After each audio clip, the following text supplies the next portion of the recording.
మొత్తం కొన్ని చోట్ల కూడా డిజిటల్ పేమెంట్స్ కూడా చేస్తున్నారని చెప్పని, క్యాష్ కన్నా డిజిటల్ పేమెంట్స్ కొంతమంది అడుగుతున్నారంటండి. కాదండి, ఇప్పుడు మనం ఆన్లైన్ పేమెంట్స్ క్యాష్ ఎక్కడ ఉండకూడదని చెప్పారు కదా, మరి ఎట్లా వచ్చిందండి ఇంత క్యాష్? 1000 కోట్లు వచ్చేసింది. అవును, 1000 కోట్లు బయటకు వచ్చింది. 500 నోట్లు కూడా బ్యాన్ చేస్తే పోయేదేమోనండి. వీళ్ళు 2000 నోట్లే బ్యాన్ చేశారు.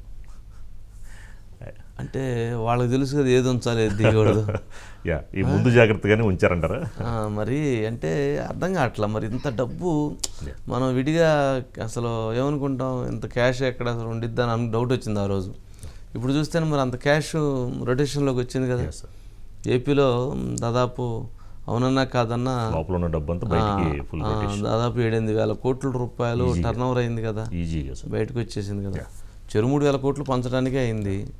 సరే, జగన్మోహన్ రెడ్డి గారు అది భారీ ఎత్తున పంచుతారనుకున్నారు కానీ పాపం ఆయన ఆ స్థాయిలో పంచలేదు. మధు ఉన్నారు sir. Madhu sir, good evening sir.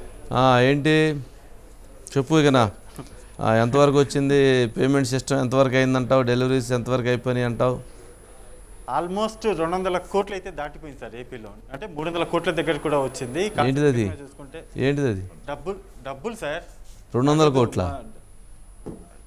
Sir, నేను చెప్పేది నిజమే సార్. 200 కోట్లు ఆంధ్రప్రదేశ్లో అవును సార్, 297 కోట్లు పట్టుకున్నట్టుగా కాసేపు క్రితమే.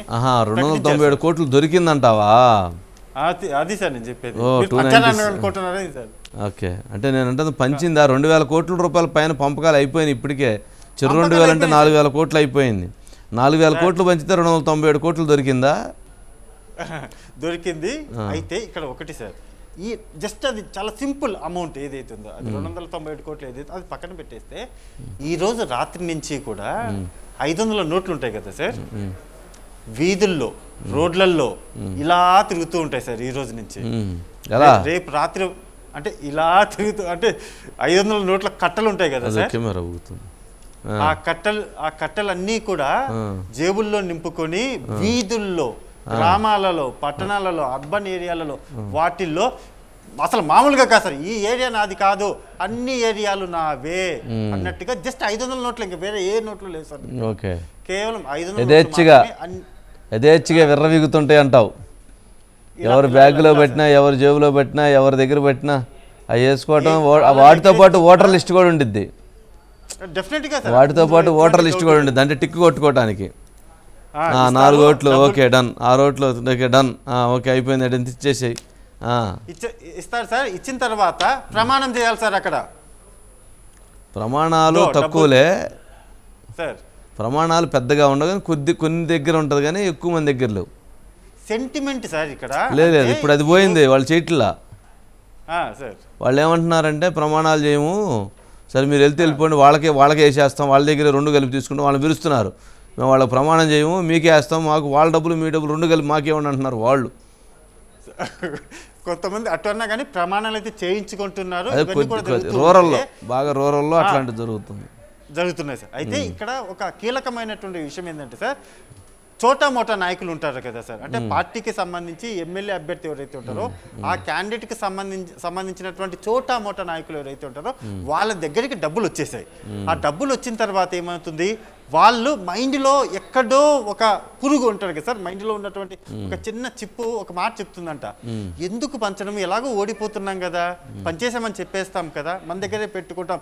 ఇది ఫ్యాక్ట్ సార్. ఇది చోటా మోటా నాయకులు ఎవరైతే ఉన్నారో వాళ్ళు డబ్బులు పంచకుండా పంచేశాము అని చెప్పి ఎలాగో ఓడిపోతాం కదా అనేసి ఆ డబ్బులన్నీ కూడా వాళ్ళ దగ్గరే పెట్టుకుంటున్నారు.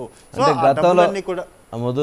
గతంలో అలా జరిగేది కానీ ఇప్పుడు ఏం చేస్తున్నారంటే, ఎవరైతే ఎమ్మెల్యే అభ్యర్థి ఉంటాడో ఎమ్మెల్యే అభ్యర్థికి సంబంధించినటువంటి ఆ డివిజన్ నాయకుడితో పాటు ఎమ్మెల్యే అభ్యర్థి మనిషి ఒక మనిషి, ఎంపీ అభ్యర్థికి సంబంధించిన మనిషి ఇంకొక మనిషి, ఇట్లా ముగ్గురు సంరక్షణలో ఆ పంపకాలు జరుగుతున్నాయి. అంటే అనుమానాలు రాకుండా, ఇబ్బంది రాకుండా ఉండటం కోసం అలాంటి ఒక బాధ్యతాయుతమైనటువంటి అంశానికి శ్రీకారం చుట్టారు.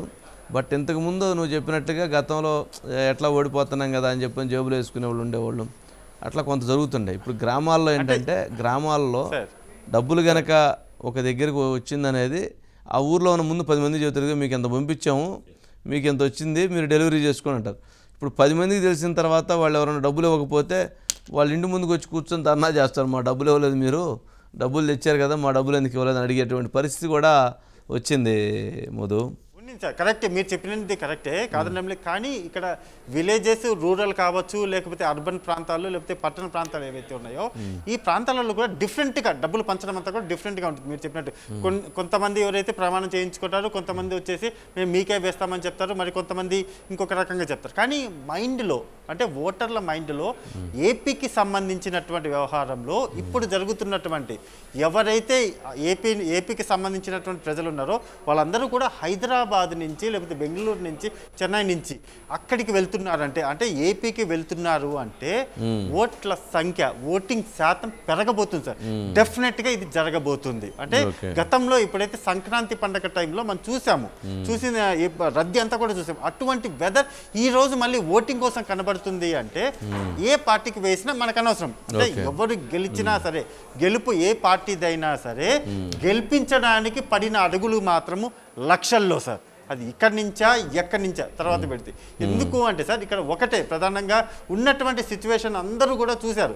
ఇక్కడ ఎందుకంటే 5,000 రూపాయలు సార్, ఇక హైదరాబాద్ నుంచి ఒక కారు వేసుకొని ఏపీ వరకు వెళ్తే డెఫినెట్ సార్ రైట్ మొత్తం పంపకాల వరకు అయింది, ఆ పంపకాల వరకు అయిపోయింది సార్. అంటే ఇక్కడ ఏమవుతుందండి సార్, సరే బెట్టింగ్లు బాగా జరుగుతున్నాయా సార్? బెట్టింగ్లు బాగా జరుగుతున్నాయా?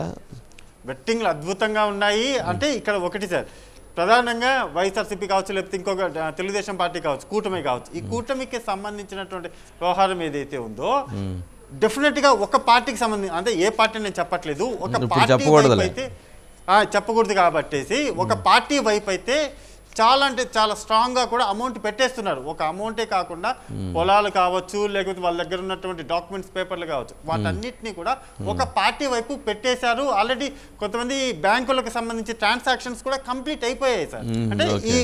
అంటే ఈ పార్టీకి సంబంధించి మేము ఈ వైపు ఇంత పెడుతున్నాము పెట్టేశారు. దానికి రిజల్ట్ తర్వాత రాబోతుంది.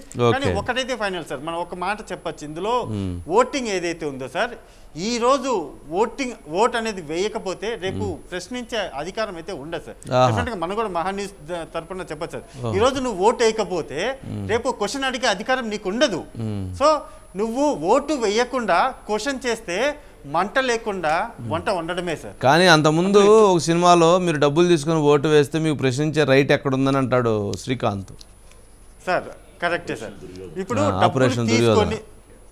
ఆపరేషన్ దుర్యోధనలో శ్రీకాంత్ చెప్తాడు, ఓటర్లందరూ వచ్చిన తర్వాత మీరు నా దగ్గర డబ్బులు తీసుకున్నారు కదా అని అడుగుతాడు, కాదనడం లేదు.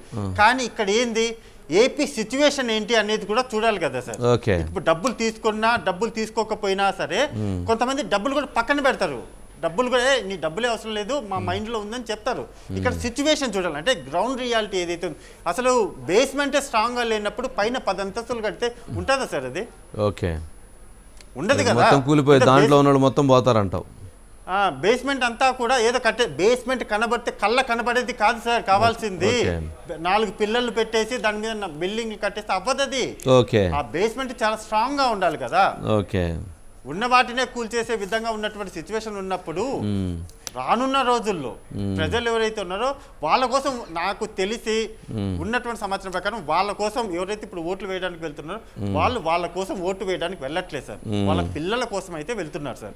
వాళ్ళ పిల్లల భవిష్యత్తు బాగుండాలి, ఈ రోజు మేము ఉన్నా లేకపోయినా మా పిల్లల భవిష్యత్తు బాగుండాలి కాబట్టి కదిలారు లక్షల్లో ఏపీకి అయితే వెళ్ళిపోయారు సార్.